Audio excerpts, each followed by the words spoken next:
Uma boa tarde, uma boa noite, um bom dia. Sempre irá, como eu digo nos outros vídeos, já se guiar a partir do horário, da disponibilidade que você tenha para nos escutar e nos ver.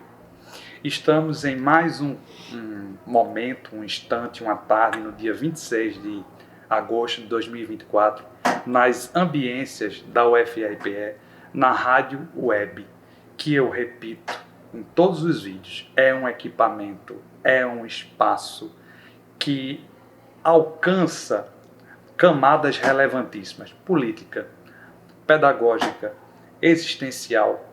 Então, utilizem esse espaço, professores, alunos e servidores, porque esse espaço não é um espaço de visibilidade apenas, é um espaço de construção e de troca e de efetivamente materialização da nossa prática cotidiana. Aqui também se faz educação.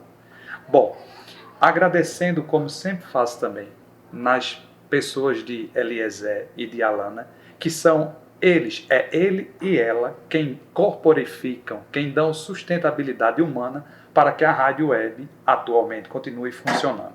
Esse mês de agosto, acho que já falei disso no vídeo mais recente, completei 2 anos que estou usando esse espaço aqui com eles.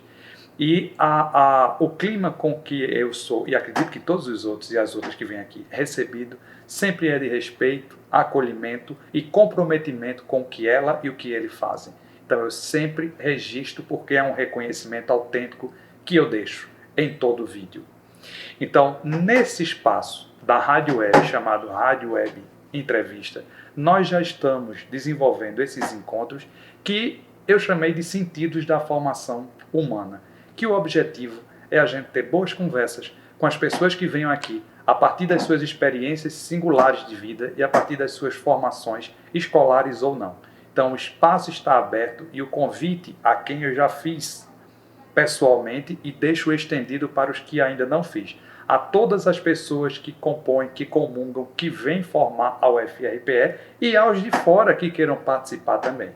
Então, os chamados prestadores de serviço, pessoal do RU, da vigilância, pessoal de serviços gerais como um todo, limpeza, higienização, é com essas pessoas que eu também quero conversar, porque eu tenho a convicção, e eu não sou o único, que elas não apenas compõem a universidade, mas que concorrem para que a função de formação humana no sentido mais amplo aqui também se dê.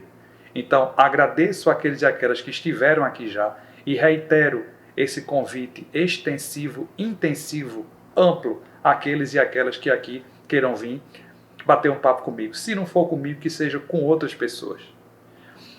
Para quem vai escutar esse vídeo e não escutou nenhum outro, eu sou Rodrigo Rosal. Eu trabalho com a área de fundamentos educacionais. Eu sou vinculado ao DED, Departamento de Educação, na sede da UFRPE.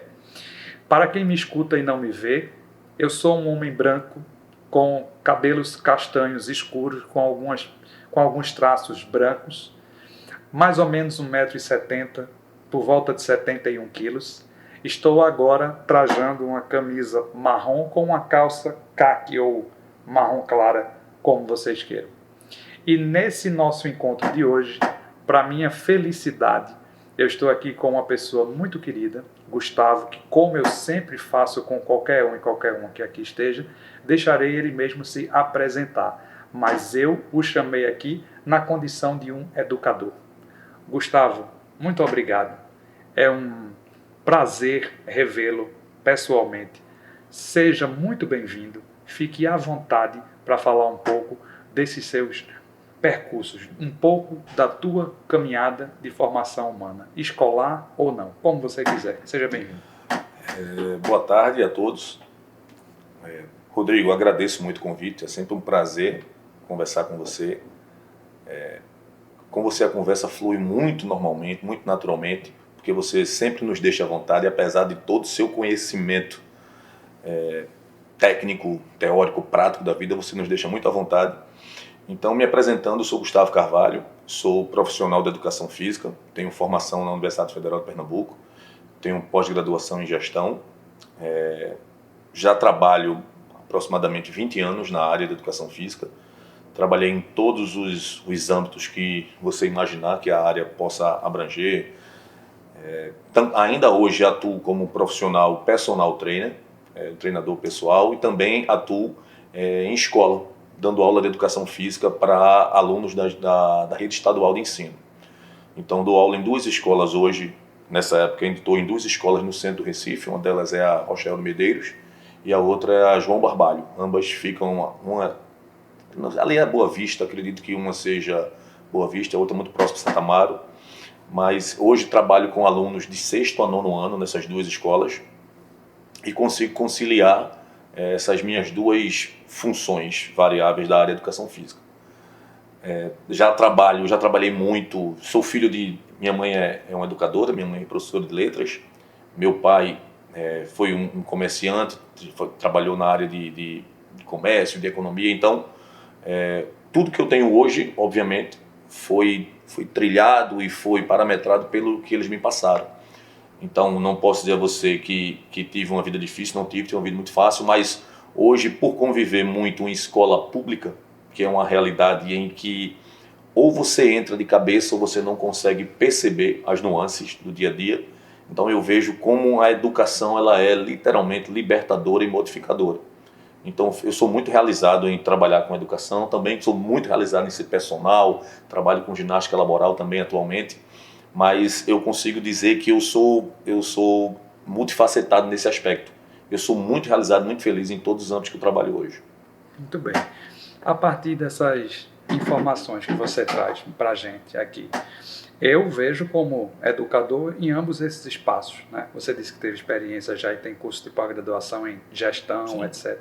E que hoje atua nessas 2 frentes, com alunos, se eu puder chamar assim, particulares, né? O personal, e professor que submeteu uma seleção pública, sim, e que está na rede estadual de ensino, lidando com estudantes do ensino fundamental 2. Sim. É isso? Gustavo, em ambos esses espaços, o que é que você destacaria, o que é que você fazendo uma reflexão como algo que liga essas 2 práticas? Para mim, em qualquer espaço, se houver a intenção de educar, e essa intenção de educar-se e de educar os outros, eu estou usando como sinônimo de colaborar com a própria formação humana, enquanto autoformação, e colaborar com a formação humana, ou seja, com o processo de humanização de quem está interagindo conosco. Então, tanto em uma esfera, um personal, como em outra, ou seja, em espaços escolares ou não escolares, eu vejo que isso é possível de fluir. O que é que se mantém na sua postura de educador, tanto num público como no outro? Você destacaria o quê? Eu acredito que um ponto de interseção que existe entre essas duas áreas são as relações humanas. Elas se fortificam, elas se fortalecem diuturnamente. Diariamente você vai, assim como quando você tem um aluno, você tem um novo cliente, um aluno de personal, e você vai aos poucos conhecendo esse aluno. E depois de um tempo você já conhece os limites desse aluno. Você já conhece quando esse aluno está bem, quando ele não está precisando treinar, quando ele está precisando conversar, quando ele precisa desabafar. Então, isso a gente ganha com o tempo, a gente adquire com o tempo, essa percepção da humanização da coisa. E fazendo uma contextualização com escola, a escola é até mais fácil de se observar isso, porque nós trabalhamos com uma coisa periódica, que é a educação. A educação ela nunca é estática, ela nunca é perene, ela é sempre muito fluida e ela está mudando muito os aspectos de educação, os adventos tecnológicos que a gente tem hoje. Então, isso favorece, por um lado, dificulta por outro. As relações hoje elas são mais complexas entre pessoas de idades diferentes, por viverem gerações diferentes, ambiências diferentes. Mas eu acho que o que eu encontro nas duas e o que eu posso dar como norte para as duas é essa relação de compreensão, de muitas vezes você ouvir, mas mesmo na posição de docente e na posição de treinador para o aluno, eu vou prescrever o treino, mas muitas vezes esse meu treino, a prescrição dele vai depender de como você vem. Você pode vir em situações diferentes, em dias diferentes. Então, é como eu vou modificar aquilo, adequar aquilo. Mesma coisa na escola, vai ter dia que eu chego para a escola com um plano A e percebo que o clima ou aconteceu algo que desvirtuou, e a gente vai lá e muda o panorama, sem perder a essência da educação, sem perder a essência da simbiose. Porque eu vou para uma escola, eu costumo dizer aos meus amigos que eu vou para a escola porque eu gosto da escola. Não tem dia que eu vá triste, vá preocupado, não. Porque quem gosta do que faz, não tem segunda ou sexta-feira. Então, a segunda e a sexta-feira tem o mesmo peso quando você gosta do que faz. Então, quando eu chego na escola, é impressionante como você sempre tem a aprender com um grupo de crianças, e principalmente em escola pública, a gente encontra uma carência muito grande. Existe a família hoje, em alguns ambientes, ela está no estado de falência. Muitas vezes pela separação, muitas vezes pela ausência, muitas vezes pelo descaso. Então, quando a gente encontra essas crianças, que muitas estão ávidas pelo conteúdo, mas outras estão ávidas apenas pela sua presença. Elas querem ver você, querem abraçar. Por quê? Porque às vezes você representa, não que queira, mas instintivamente representa uma figura paterna para eles, representa uma figura de hierarquia, de respeito, de obediência, alguém a que elas admiram e que elas se espelham. Então, a gente tem que ter muito cuidado na posição de professor, principalmente professor de ensino médio e de ensino fundamental 2, porque nós somos exemplo. Tudo que nós fazemos, nós estamos sendo amplamente observados. Da mesma forma, quando eu trabalho com um aluno de personal, o aluno, o meu cliente, ele vai me observar. Então, tudo que eu passar para ele está formulando a minha medida. E depois as percepções que ele vai fazer são importantes para a gente dar continuidade, para ele entender. Porque como eu passo para o meu aluno o que eu quero dele, assim como na escola, quando no personal, os resultados não dependem única e exclusivamente de mim. Isso. Mas eu sou uma ferramenta importantíssima. E eu sou determinante, porque literalmente sou eu quem vou guiar. Eu vou nortear esse meu aluno ou esse grupo de discentes da escola. Entendi. Focando nesses alunos da escola, né, na sua experiência com escola pública, educador de escola pública com o componente curricular educação física. Se eu disser alguma coisa errada, você diga. Tá? Perfeito. Então, veja. Gustavo, você sente uma liberdade, claro, com responsabilidade sempre, mas para você, se orientando pelos parâmetros curriculares, se orientando pela BNCC, a Base Nacional Comum Curricular, até onde essas coisas são intercambiáveis, se entrançam ou não, às vezes se batem, a partir da gerência sob a qual você esteja atuando, né? As GERES que chamam. Hoje isso? São GRES. Pronto, essas GRES. Você sente que você tem espaço para dialogar, para, não é contestar, mas ofertar ideias, etc., dentro dessa GRE ou dessas GRES por onde você já atuou com os seus próprios pares? Há tempo, Gustavo. Quando eu digo há tempo, é no sentido assim, existe tempo saudável para os professores de uma mesma escola e de mesmas turmas trocarem impressões sobre essas turmas, a quantidade de alunos em sala. Eu estou querendo ver como o fator relacional, como o fator administrativo, gestão, como fator de quantitativo, quantidade de alunos em sala. Então, se você tem 50 crianças na casa de 10 anos, é uma coisa. Se você tem 25, é outra, né? Se você, como é que esses fatores, na sua experiência, eu também entendo que isso pode mudar de escola para escola, mas na sua experiência na rede estadual, esses fatores estão mais lhe favorecendo como educador para você se entregar, que você gosta que faz, você já disse, que você está lá porque quer, você está lá porque se identifica, você vê o sentido em fazer isso, né? Esses fatores que eu listei, eles todos estão mais favorecendo o seu trabalho, a sua relação propriamente pedagógica, formativa com as crianças que lá estão, ou eles estão mais lhe atrapalhando, ou você destaca mais um e não outro. Se eu olhar pelo ponto de vista de tempo dos colegas para conversar, era bom ter mais tempo, era bom ter menos tempo. Você entende o que eu estou querendo saber? Como é que você recebe essa indagação que eu te faço? Como é que você consegue contar um pouco para a gente? Rodrigo, ainda existe uma mística em relação à educação física. A educação física, acredito que juntamente com artes, são as disciplinas em que a gente tem o menor número de carga horária por turno. E eu não estou aqui para pesar, nem fazer juízo, nem fazer comparações entre educação física e matemática, educação física e língua portuguesa. Não. Eu só acho que a educação física ela poderia ser mais bem aproveitada se eu tivesse um número de aulas maiores. Eu poderia enveredar crescimento humano, eu poderia enveredar fisiologia, coisas que na minha ótica deveriam ser trabalhadas antes do ensino médio. Então eu tenho alunos hoje, e a fisiologia não me deixa mentir, estão cada vez mais precoces. Quando eu digo precoces fisiologicamente e psicologicamente. Então se a gente separa um tempo de aula e de conteúdo para explicar essas crianças de 10, 11, 12, 13, 14 anos, que é a grande faixa do ensino fundamental 2, para explicá-los o que é que acontece no corpo dele na puberdade, como é que ele deve se comportar com a questão de hormônios, como é que eu vou estimular o crescimento, o que é que ele deve se alimentar. Porque a gente fala, e já pegando um gancho bem diagonal, hoje um dos grandes problemas da humanidade que está matando mais do que fome é a obesidade. Então, a obesidade hoje mata mais do que fome. Então, como é que eu vou resolver problemas de adultos se eu criei esse problema em crianças?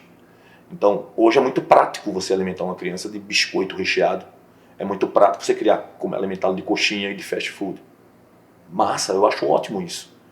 Para um momento de lazer, para um momento esporádico, uma coisa situacional. Agora, você fazer aquilo sempre, você se alimentar sempre daquilo, eu acho que esse seria um espaço nosso.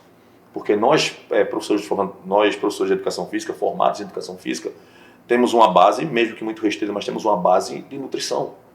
Então a gente poderia tratar isso na escola de uma forma mais ampla. Então eu acho que o currículo ele é um pouco engessado. Até pelo tempo restrito que nós temos para ministração de aula, eu acho ele um pouco engessado. E ele é um pouco descolado da realidade. Veja, eu estou falando hoje, a escola pública hoje ela tem um perfil diferente da escola pública de 30 anos atrás. A escola pública 30 anos atrás, me corrija se eu estiver errado, só ia para a escola pública quem não tinha condição de pagar a escola particular. Hoje, o que nós vemos na escola pública são pessoas que têm uma condição, até poderiam colocar em uma outra escola particular, mas as situações em que o Estado, o aluno estadual, lhes é oferecida como a vantagem no Enem, a vantagem no SSA, escolas que têm convênio com empresas aéreas em que mandam alunos para fazer intercâmbio 6 meses, 1 ano, Nova Zelândia, Austrália, Canadá, Estados Unidos. Então isso nunca foi visto. Eu não estou aqui levantando bandeira de governo nenhum, mas assim, isso é o que vem acontecendo ultimamente. Então muitos pais estão buscando essa possibilidade de facilitação mais à frente, porque se eu coloco meu filho a partir dos últimos anos do ensino fundamental, ele vai ter vantagem frente a outro aluno. Agora, em contrapartida, eu não vou aqui comparar o ensino particular com o público. E eu não faço o juízo da qualidade dos professores, absolutamente. O que eu faço é a qualidade que é ofertada. Então eu chego numa escola de grande porte hoje, ela tem uma sala de informática excepcional, ela tem um auditório invejável. Tem escolas hoje que não tem o equipamento quadra, escola pública que não tem o equipamento quadra. Então, literalmente, o professor de educação física ele se vira, faz num pátio, faz num corredor, num refeitório. Por quê? Porque não tem quadra. Então eu só preciso dessa ferramenta. E eu preciso trabalhar corpo, educação física, trabalho mente, trabalho conhecimento. Na aula de educação física, e eu acho que todo professor de educação física faz isso, nós temos aula teórica. Então se vendeu a ideia de querer botar o menino para correr e pronto. E não é isso que funciona. Não é assim que funciona. E não é isso que acontece. Hoje eu passo para os meus alunos, muitas vezes não está no conteúdo. Não está no conteúdo, mas eu falo de Olimpíadas. Eu falo de Paralimpíadas para os meus alunos. Mostro a eles quem são os heróis de verdade. Então eu mostro aos meus alunos a importância, eu mostro a eles que o sonho deles não deveria ser só jogador de futebol, ou ser funkeiro, ou ser cantor, ou ser um rapper, ou ser um cara que ostenta ouro, anéis, carros, mulheres, joga dinheiro para cima. Ele pode ser uma pessoa de sucesso se ele for um ginasta, se ele for um nadador. Ele pode ser uma pessoa de sucesso se ele for um professor. Então é nisso que eu bato todos os dias. A minha ideia é passar o tempo inteiro desmistificando o que a grande mídia passa. Porque como é que eu vou chegar numa comunidade em que o esgoto corre a céu aberto e que o único lazer que essa criança tem é uma bola? Então, ou ela pega essa bola, ou ela vai ser aviãozinho do tráfico, ou ela pega essa bola, ou ela vai fazer mandado de traficantes ou de pessoas até mais maliciosas. Então, como é que eu vou chegar para ele e vou dizer assim, não queira ser Neymar, não queira ser Vinícius Júnior, queira ser engenheiro, queira ser médico. Então, às vezes, e fazendo uma contextualização com o ambiente obesogênico, né? O ambiente obesogênico é ele quem prejudica tudo. Às vezes você nem quer comer, mas a comida é muito linda, né? O bolo recheado é lindo, são 2 camadas de morango, uma de doce de leite, uma de avelã, uma de Nutella. Você nem quer comer, mas você faz, tá tão bonito que deu fome. Então, o que é que esse menino vislumbra? Como é que eu vou mostrar a ele que um professor tem sucesso? Onde é que eu vou mostrar? Como é que eu vou mostrar que um médico tem sucesso? Como é que eu vou mostrar que um fisioterapeuta tem sucesso? Se quando ele aciona a mídia, que é a de fácil acesso, que são as redes e hoje as redes sociais, quem ostenta dinheiro, quem ostenta o que ele quer de verdade, são essas categorias. Eu não estou rebaixando essas categorias. Eu estou só dizendo que aqui vai ser 1 em 100 milhões que vai chegar. Perfeito. E também, não sei se você sente esse espaço, essa sua sensibilidade realmente instigante. Quando esses que estão convivendo na condição de estudante com você, de uma maneira geral, quando você trabalha esses contextos de educação, a questão de nutrição, orientá-los, aproveitar, discutir questões humanas no sentido mais amplo, a partir do que você está conversando ali com eles, você já está me dizendo que, embora o currículo seja, de alguma maneira, bastante rígido, não dá tanta margem à flexibilidade, mas a partir da sensibilidade, da cultura, da vontade também, de onde você está inserido, pode ter escolas que reúnam mais pessoas com essa vontade, com essa disposição, dá para fazer um trabalho relevante. Sim. É isso que você está dizendo. Sim. As condições materiais, você já disse, se eu chego em um lugar que está o esgoto correndo, se eu chego em um lugar que a sala de aula não tem nenhum jeito de sala de aula que a gente espere que tenha, mas me fala agora dos teus interlocutores estudantes. Você falou minutos atrás que hoje, de maneira mais agudizada, aparecem crianças com essa vulnerabilidade familiar. Mesmo que não esteja numa situação de vulnerabilidade financeira, que você disse também, o público da escola pública mudou. Né? Então, mesmo que lá estejam alguns que não estão com dificuldade, não estão em insegurança alimentar, por exemplo, tal, mas podem estar vivendo uma situação de dor interna, psíquica, emocional, que paralisa essa criança, ou que direciona a energia dela para outras coisas. Gustavo, você consegue, com a quantidade que você tem de alunos em sala, bater um pouco essa bola com eles, trocar um pouco essa ideia com eles de respeito, de liberdade, de humanidade, a relevância de educação como um todo ali que eles estão?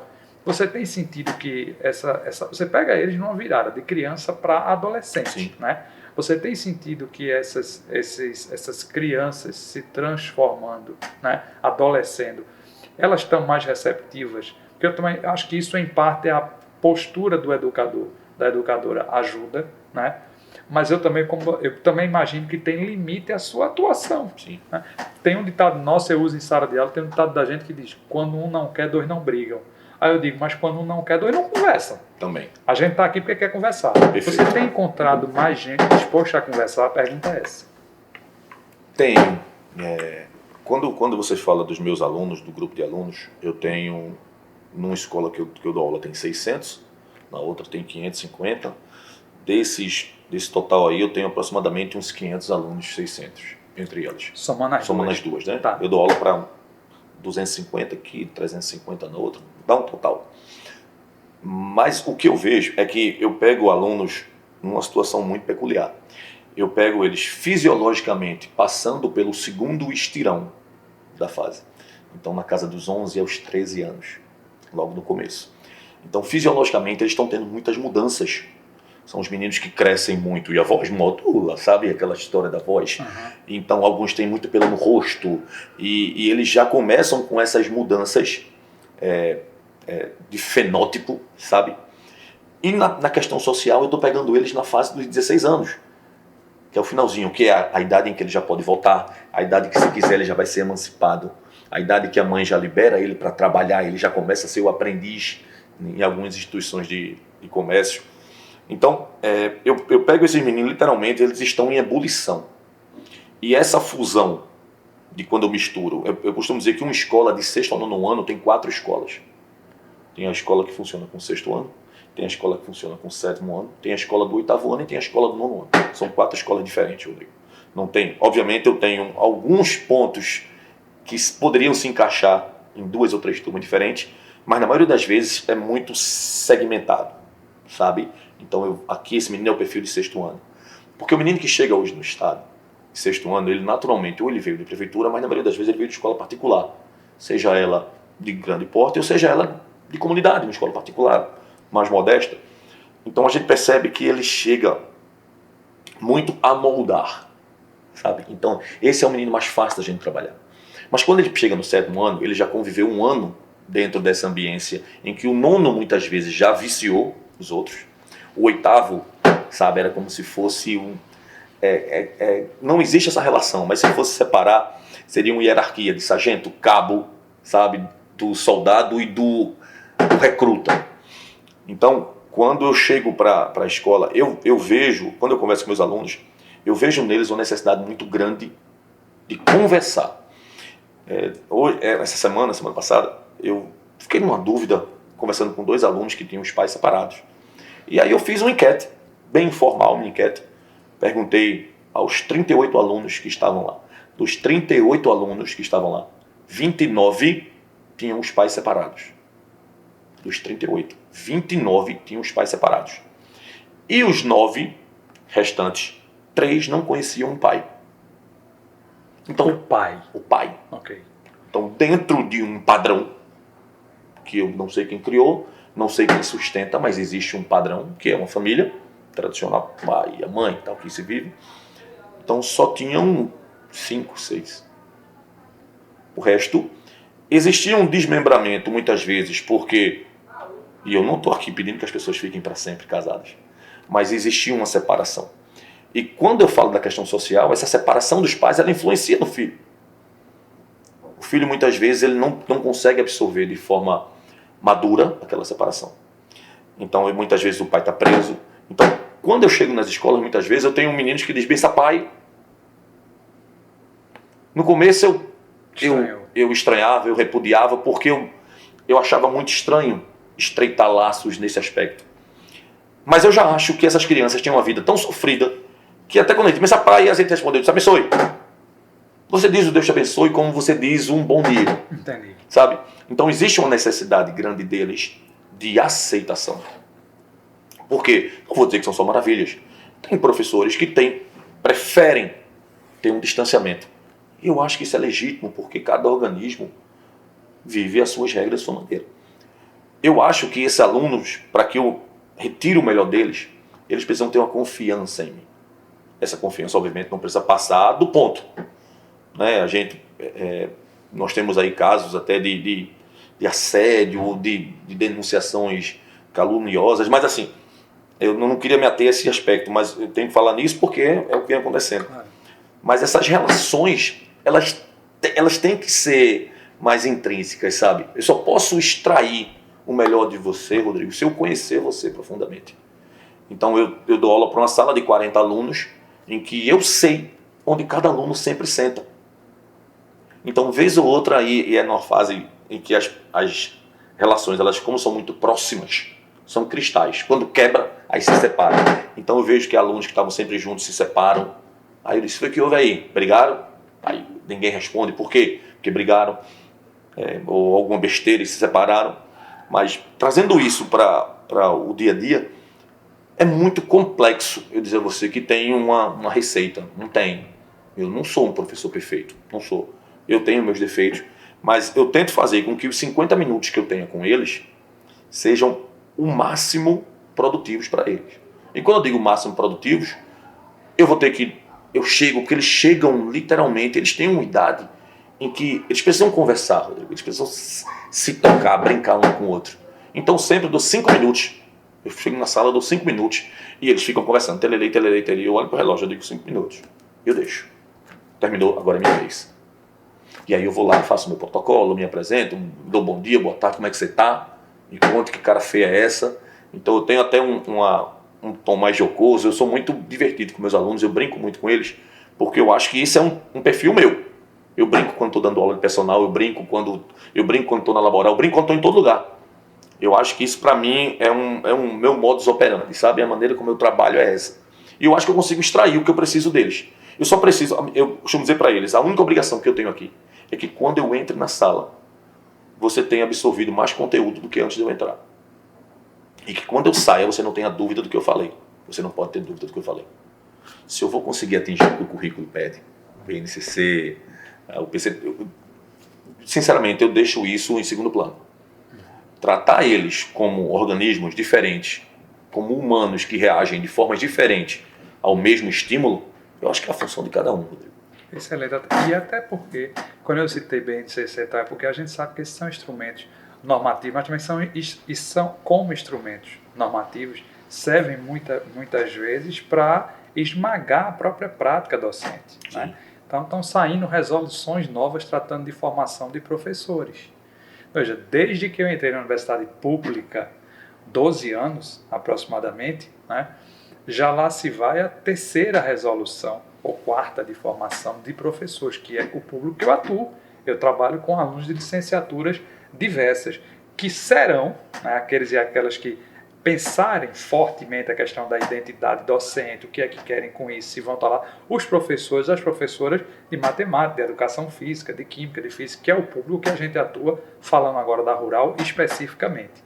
Então, uma coisa que eu pergunto, veja, eu recebo os estudantes, se você recebe até os 16, aqui eu recebo o aluno 1 ano e meio, 2, um pouco mais do que isso. Então, recém-saído, muitas delas e muitos deles, da escola pública, eu também tenho feito essa enquete rápida, em sala, eu não transformei numa pesquisa propriamente, mas eu pergunto, quantos aqui são de escola pública? E mais de 80% são egressos, pelo menos do ensino médio, da escola pública, né? Isso tem sido uma constante. Eu trabalho aqui na Rural, as licenciaturas se localizam majoritariamente tarde e noite, majoritariamente, não só. Então, o público da tarde, majoritariamente jovem, e aí 90% estou chamando de jovem, pessoal na casa dos 18 até os 22 anos de idade, uma turma. À noite, às vezes, pessoas um pouco mais velhas, mas ainda prevalentemente jovens. E você está dizendo um pouco assim, como é o retrato das turmas, a singularidade e uma crítica que você fez. Não sei que figura é essa que estão construindo, idealizada de uma família, porque no exemplo de uma turma, quase 90% da turma tinha os pais separados, somando com aqueles que não conheciam o pai. E aí por razões diversas, né? Separação porque não se tem mais, separação porque está preso, você citou, e por aí segue. E a necessidade do afeto atravessar a sua relação com eles, né? E para estabelecer-se uma confiança legítima e o processo propriamente pedagógico acontecer. Então, mas você vê que eles têm necessidade de conversar e você se sente respeitado em sala por ele. É a impressão que você me passa nesse tempo que a gente está aqui. Gustavo, olhando também para eles, a partir também da tua visão de mundo, o que você sente, sem querer colocar também todo o peso nas costas do professor, mas o que é que você vê, se a gente fica em dúvida às vezes sobre qual é o procedimento ou o modus operandi, quando você usou, que pode dar mais certo, às vezes também a gente já sabe o que é que não dá certo, né? O que é que você vê que não dá certo de jeito nenhum, para educador nenhum fazer, com qualquer que seja a idade, mas somente com esses adolescentes, né, lá. Eu dou um exemplo, conversando com outros colegas aqui, eu disse, olha, grosseria para mim, eu estou convicto de que não é um fundamento da deseducação e não da educação. Então, um professor de qualquer que seja a área, inclusive a minha, de fundamentos filosóficos, sociológicos da educação, não interessa o doutorado que tem, né? Se não tem uma postura respeitosa diante dos alunos, que se traduza não só em chegar na hora, pode ser rigoroso, no sentido que diz, se estou dando um assunto, se estou chegando, quero cobrar, mas de estabelecer uma relação de respeito com aquelas pessoas que lá estão. Então, o contrário disso, eu estou convencido que não funciona. Né? Pelo menos no ensino superior eu digo, não funciona. Os alunos rejeitam isso, né? Mesmo que possam ficar intimidados, jamais se identificam com aquela postura de ensinança ou de ensinabilidade. Não rola. Então, você destacaria algumas coisas aí, Rodrigo? Isso não vai funcionar de jeito nenhum. A partir desse público com o qual Eu você costumo convive. dizer que a coisa mais falível que existe é o choque. Choque, a pancada. Eu sou de uma teoria de que tudo que entra empurrando só sai arranhando, sabe aquela história? Então, eu tenho que entender as nuances. Na mesma sala, eu tenho um aluno que ele vem de uma educação mais tradicional, é um aluno que não fala alto, é um aluno que não se mistura com outros da turma e ele tem um perfil. E junto dele eu tenho um menino que ele convive diariamente com o tráfico de drogas. Eu tenho um aluno que ele faz uso de entorpecente. Mas ele, dentro da sala de aula, ele é um aluno. Para mim, todos são alunos. Então, brinco com todos, tento tornar o ambiente mais divertido, porque eu acho que quando você ri, você fica à vontade. E quando você fica à vontade, você mostra quem você é e você se torna mais suscetível a aprender. Quando você está muito sisudo, quando você está muito travado, você não se permite nada. Nem passar, nem receber. Então, quando você está à vontade, que você dá que não seja um sorriso sincero, mas que você está num ambiente mais leve, eu consigo entender quem você é de verdade. E como é que eu vou chegar para você. Obviamente, um aluno que teve uma educação pregressa de mais qualidade vai ter um aprendizado mais fácil, mais facilitado. Isso é lógico. Mas não me dá o direito de cessear a educação daquele que não teve. Então, o conteúdo é para todos. E vai ter dia que o aluno não quer, não tem problema. Eu uso uma prática com eles que eu digo assim, ó, se eu chegar na sala de aula e tiver muito barulho, e eu entendo, mas vai chegar um momento em que eu vou tentar falar e não vou conseguir. Apesar do meu tom de voz ser muito alto, na escola todo mundo sabe quando eu estou na escola, porque o meu tom de voz é muito alto. Mas eu não vou disputar com 30, com 40. Não é nem porque eu não ganho, posso até ganhar, mas eu acho que eu vou fazer papel de besta se eu ficar disputando com 25, 30 conversando. Então, vai chegar, eu vou ligar o botão mute, que eu vou estar falando e não vai sair o som. E para mim o conteúdo vai estar sendo dado. E quem vai perder são vocês. Porque todo o conteúdo que eu dou no quadro, que eu dou em sala de aula, que eu dou em quadra, eu cobro na hora da prova. Porque nós vivemos num sistema de avaliação. Então não tem como eu fugir. Não tem como eu pontuar o aluno só pela presença, só pelo rendimento dele prático. Eu tenho que pontuar também pelo rendimento teórico. Como é que ele consegue passar para o papel o conteúdo que ele absorveu de forma teórica. Então, quem sou eu para julgar esse modo de se trabalhar? Mas é o que o Estado pede, é o que a Prefeitura, é o que o vestibular pede, é o que escolas comuns pedem. Então, quando eu chego para eles e passo para eles, eu disse, ó, tem um aluno que tem uma dificuldade maior e eu percebo que ele não quer. Nesse aluno eu não chego. Só que como a aula de educação física, pelo menos a minha, ela é muito interativa, eu sempre procuro entender. Por exemplo, quando eu falo de Paralimpíada, eu pergunto, o que é Paralimpíada? Cada um me dá uma visão da coisa. E é muito empírico isso. É o que é que eles... Alguns não têm na mínima ideia, mas outros vão formando, e a gente vai formando um Frankenstein na sala, eu pego a opinião de cada um, e depois eu digo, essa aqui é o que vocês me disseram. Será que isso aqui é isso aqui? Então, essa maneira de você conversar com eles, de dizer-lhes que o que eles sabem é tão importante quanto o que eu sei. Só que o que eu sei é obrigação de passar para eles, para que eles passem mais à frente. Mas o que eles sabem é muito importante. O que eles trazem de lá é muito importante. Então, quando você falou o que é que eu acho que não funciona, é o choque. É bater. Muitos alunos funcionam no sistema opositor, sabe? Então, quanto mais você bate, mais ele bate com você. E aí ele não assiste sua aula.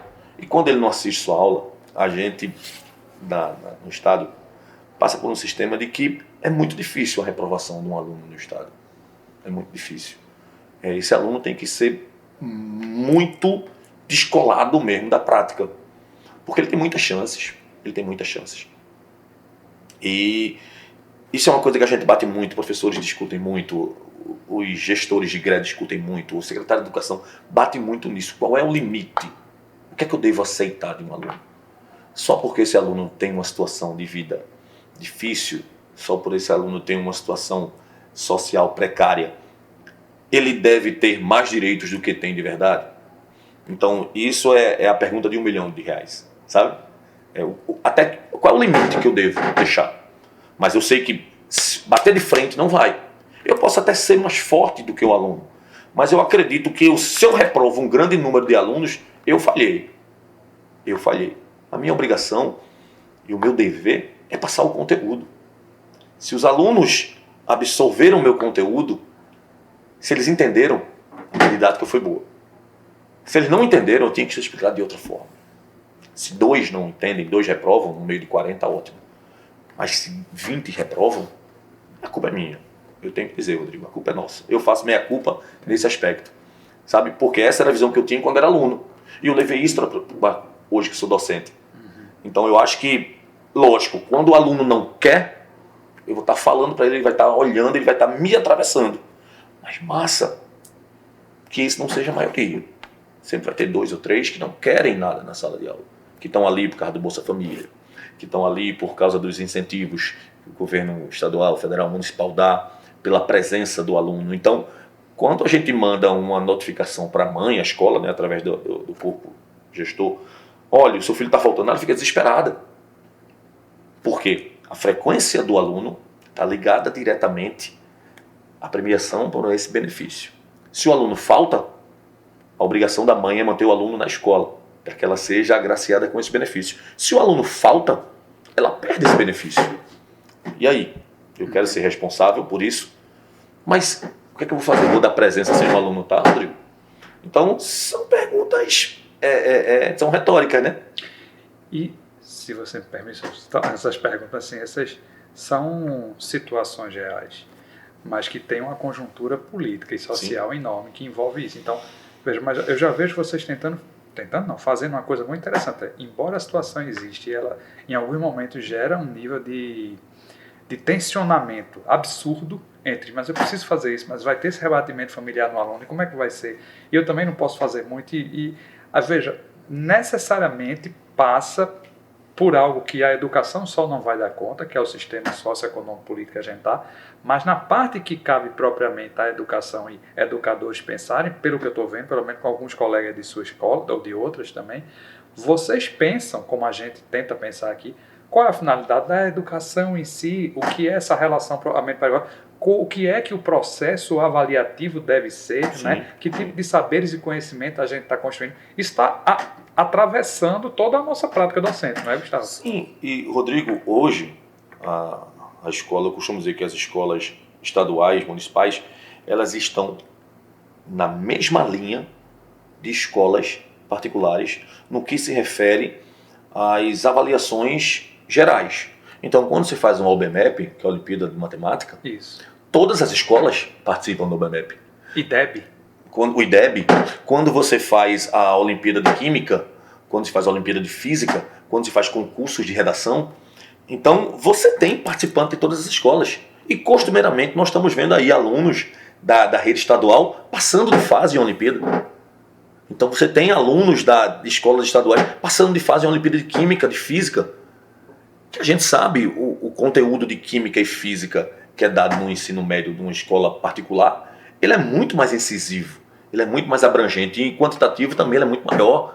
Porque você vai para uma escola do ensino médio dessa aí de alto nível, você além da carga normal de aula, você ainda tem o cursinho, que muitas vezes é agregado ao próprio ensino médio. Então é um reforço com grandes professores, os melhores professores de cursinho do estado ou do Brasil, tem hoje vínculo com escolas.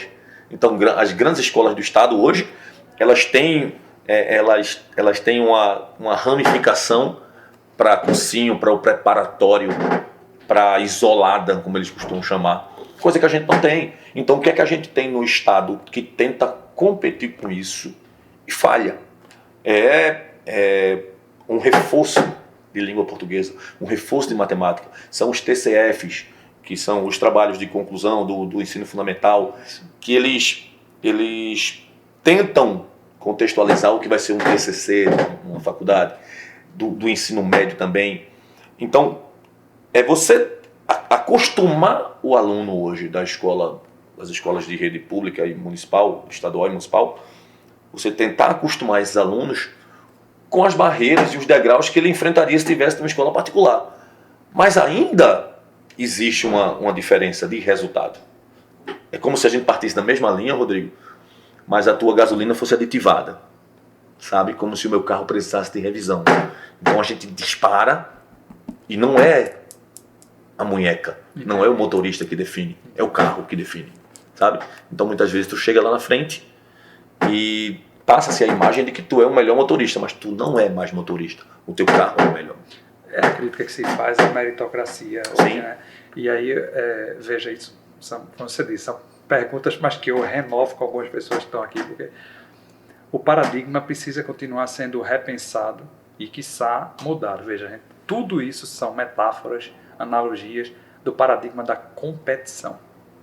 Então, os estudantes chegam, alguns, né? Porque eu estou dizendo assim, sei que não é uma massa homogênea, não quero dar essa impressão, e você deixa claro que não é, e os estudantes com quem eu convivo aqui também não são, mas os que você pode perceber mais do que você escuta, há algum vislumbre de que é possível se motivar para ser mais enquanto humano, aprender mais, colaborar, pelo viés da colaboração, pelo viés da ajuda socialmente relevante, pelo viés da cooperação, ou maciçamente, independente do estamento social, econômico, da cor, etc., o que você vê já nesses jovens, adolescentes, a partir da postura, etc., é o que a gente está vendo, esse apelo massivo da competição, Gustavo. Rodrigo, o que eu vejo neles é que existe uma desmotivação. E ela é natural, e eu costumo dizer que ela é legítima. Ela é legítima.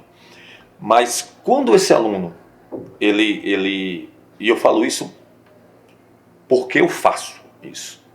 Então eu digo a eles que eles têm a condição, e eu pego exemplos de alunos da rede pública que viraram médicos, engenheiros, que viraram grandes empresários. Eu falo muito para eles de Geraldo Rufino, porque a gente começou o nosso bate-papo falando sobre quem poderia ministrar uma palestra ou um curso para professores, para médicos, para engenheiros. Então a gente vê Geraldo Rufino, que é um cara que eu sigo nas redes sociais, ele tem uma história de vida muito interessante, que ele catava lixo. E hoje esse cara é conhecido internacionalmente. Ele é um coach de sucesso, ele é um motivador nato. Ele tem uma característica natural que é sempre ver o lado positivo das coisas dele. Então, eu falo muito desse cara para os meus alunos, eu falo de possibilidades, eu digo a eles, vocês querem ser atletas? Vocês podem ser atletas. Mas avaliem que se vocês forem atletas que têm um conhecimento acadêmico, vocês têm uma graduação, vocês têm uma habilitação técnica em alguma coisa, vocês têm muito mais chance de ter sucesso lá na frente. Só que a gente também não pode cortinar que a própria realidade deles, ela é uma âncora. A realidade desse menino é uma âncora. Então, como eu disse a vocês, esses meninos vivem num correio de quarto, como costuma chamar, num quarto e sala, com 8 pessoas, 9 pessoas. Então, qualquer coisa que seja melhor do que aquilo, para ele, já é uma aspiração exitosa. Uma grande conquista. Uma grande conquista. Então, se você pega uma criança dessa que estava fadada ao tráfico, à morte, à prostituição ou à pobreza extrema, se hoje ele está trabalhando como caixa de um grande supermercado, ele vislumbra futuro para ele. E quem somos nós para dizer que não é? Não, com certeza não. Você entende? Então, é porque hoje o que eu percebo é que existe também uma subestimação para alguns cargos que a sociedade oferece. Do tipo assim, eu vou terminar minha vida como caixa, como cobrador, como motorista. Cara, se você for muito bom no que você faz, e eu digo isso para meu filho vai terminar a faculdade ano que vem, eu digo, se você for bom no que você faz, não importa qual profissão siga, você é muito bom, você vai ser sempre lembrado por um profissional bom. Então quando alguém quiser um bom profissional, vai procurar você, e você vai ser sempre procurado, porque ninguém vai procurar um profissional ruim. Ninguém. Rodrigo, você nunca vai chamar um pedreiro ruim para sua casa. Você nunca vai num médico que sabidamente é ruim. Então você vai sempre procurar os bons, os melhor qualificados. E é essa a ideia que eu passo para eles. Eu digo, olha, eu sei que é muito difícil, mas professor, você está falando... Eu digo, eu sei que é péssimo. Essa disputa que vocês têm diária. Por isso que uma coisa que eu valorizo muito na escola são os jogos. Os jogos internos. Eu gosto muito disso porque para alguns alunos vai ser o único momento na vida deles que eles vão vencer alguma coisa. Acredite. Sim. Vai ser o único momento. Então, eu tive um entrevero com um outro profissional que chegou para mim e disse assim, eu não gosto de competição entre crianças. Eu acho que criança não precisa competir. Esse cara compete por emprego, esse cara compete por vaga na universidade, esse cara compete pelo ônibus, esse cara compete por uma namorada, esse cara compete na família dele, ele compete. Sabe quantas dessa ele venceu? Não sei, às vezes nenhuma. Então vamos dar uma chance desse cara aqui dentro da escola, durante uma semana, que é o Festival Multicultural, são jogos. Desse cara ser vencedor, desse cara bater no peito, levantar a medalha de ouro e dizer assim, eu ganhei alguma coisa na minha vida. Eu não tenho coragem de coibir, sabe, de extirpar isso deles, eu não tenho. Então para mim é um momento em que eu me dedico absurdamente. Eu paro, são 6 meses eu pensando em tudo para não dar errado. Porque você precisa entender a essência desses caras, sabe? Quando eles estão em competição e quando eles estão ali e quando eles estão representando a própria sala. Cara, isso é lindo. Quem vê isso aí não se emociona já morreu. Sabe? Porque é o único momento que esses caras vão se dedicar. Esses caras assim, eu vou vencer. Isso mexe com a autoestima dele. Mexe com a autoestima dele. Mexe com a minha, Rodrigo. Mexe com a minha. Que eu olho assim, eu faço... Bicho, eu tenho tanto e reclamo tanto também. E esses caras não têm nada. E aqui, ó, estão num sorriso que eu consigo contar todos os dentes deles. E eles estão lá e se dedicam. E quando perdem, ficam... E choram copiosamente quando perdem. Aí eu vou lá e explico e digo a eles que ano que vem tem mais. E vamos tentar ano que vem. E eles já começam o ano. Professor, quando é que vai ser? Eu digo, vai ser em agosto. Aí ele... vamos treinar. Esse ano a gente não perde. E é isso que eu quero. Eu quero que eles tenham essa gana. Eu quero que eles tenham essa motivação. Sabe? Eu costumo dizer para todo mundo que criança vive à base de motivação. Adulto vive à base de compromisso. Adulto é compromisso. Se não tiver compromisso, está perdido. E criança, às vezes, você motiva. Né? Você diz, faça isso que eu lhe dou isso. Nós vivemos assim. Se você fizer isso, se você tirar nota boa, você ganha isso.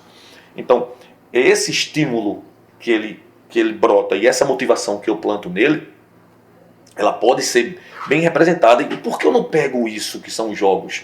Que é quando eles botam a faca nos dentes, que eles brigam, que eles suam, que arrancam o samboque do dedo, que quase ninguém tem sapato. Quase ninguém tem sapato. Ano passado eu fiz uma campanha, e graças a Deus tenho muitos amigos que consegui calçados para os meninos, para alunos do estado.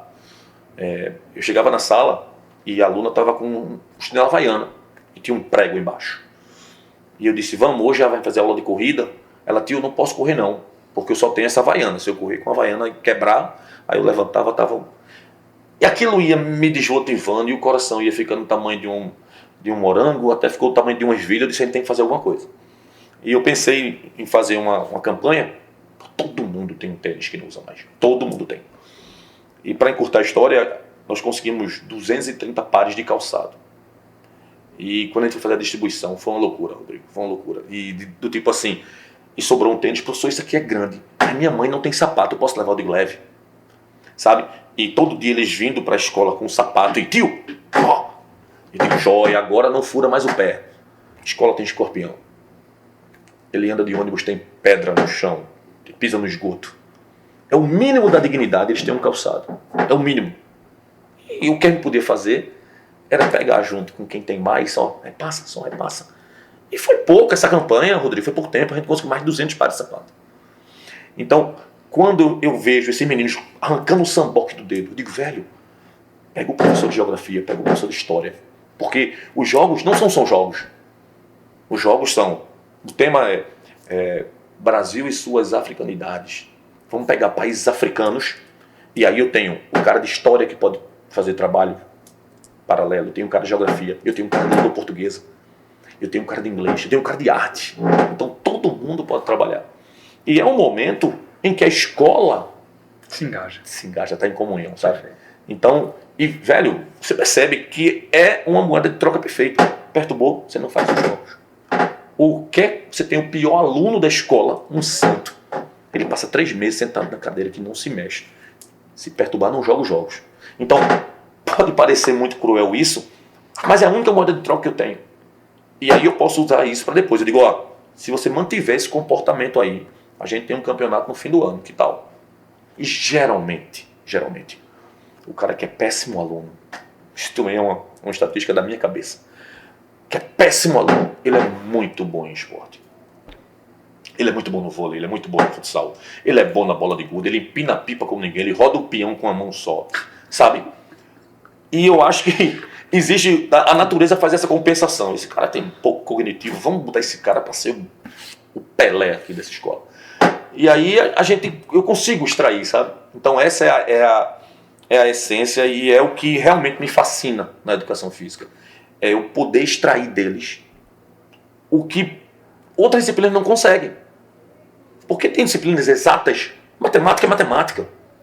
Nós temos professores de matemática maravilhosas, mas matemática é matemática. Então quem me dá um leque de possibilidades são as humanas, é a educação física, que eu vou tratar corpo, vou tratar como é. O professor aí tem aluno que faz, professor, eu tô querendo ir pra academia, o que é que eu faço? Eu digo, vamos conversar aqui. Você vai fazer assim, sabe? Porque eu sei como é que eu vou mandar esse cara consultar um nutricionista no SUS, que ele vai esperar 8 meses. Como é que esse cara vai consultar um médico, um cardiologista, vai esperar 3 meses no SUS? Então eu sei a realidade deles. Não é todo mundo que tem um plano de saúde que pode fazer uma consulta quando quiser, ao seu bel prazer. Entende? Gustavo, a gente poderia ficar mais tempo, só que a gente já está estourando. Simbora. Eu estou satisfeitíssimo, mas como eu sempre faço com todo mundo, tanta coisa relevante que você disse, né? Eu estou agradecidíssimo. Espero que as pessoas, quando ouvirem, curtam também, como eu estou curtindo aqui e a Alana também escutando aí. Tem alguma coisa, ou que você não disse, que você julgue relevante nesses minutinhos finais, 2, 3 minutos finais, você falar, ou que você queira reforçar alguma coisa? À vontade, ou você está satisfeito com tudo? Eu costumo dizer que eu passei muito tempo, eu fiz escola técnica. Poucas pessoas vão saber, né, pelo nome, né? Porque já mudou de nome umas 3 vezes. Então foi a prévia da faculdade. Porque eu fui para a escola técnica, era até FEP na época, e depois virou Cefet, e depois foi a federal. Então eu convivi muito com ambiências bem opostas, sabe? Então tinha sempre... Sabe aquela história do Pato Donald, que tem um diabinho aqui, tem um anjinho aqui, um diz uma coisa, diz outra. E é o que eu digo a todos os professores. Eu digo assim, os seus alunos não são seus filhos. Mas se você começar a vê-los como se fossem, e eu não estou falando na questão do afeto, é na questão do cuidado, é na questão do trato, é na questão da preocupação, sabe? Porque eu acho que a educação é a única coisa que consegue libertar de verdade. E não tem nenhum clichê nisso, Rodrigo. O dinheiro vai e volta, sabe? O status, ele vai e desaparece. Mas a educação como ferramenta de conhecimento, de absorção, e a única coisa que é cumulativa de verdade é conhecimento. Então, o que eu poderia dar o recado a todos os professores é, velho, faz o máximo que puder. Se não gosta de dar aula, não vai. Porque quando você está falando ali, você não tem ideia da quantidade de pessoas que estão te admirando, que vão seguir um caminho parecido com o teu, só porque você é você, Rodrigo.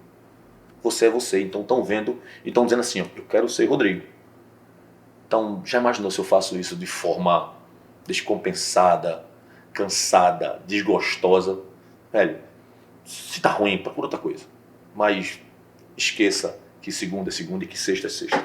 Todo dia faça seu melhor, só isso. Muito bem. Muito obrigado. Obrigado a vocês que nos escutam. Até o nosso próximo encontro.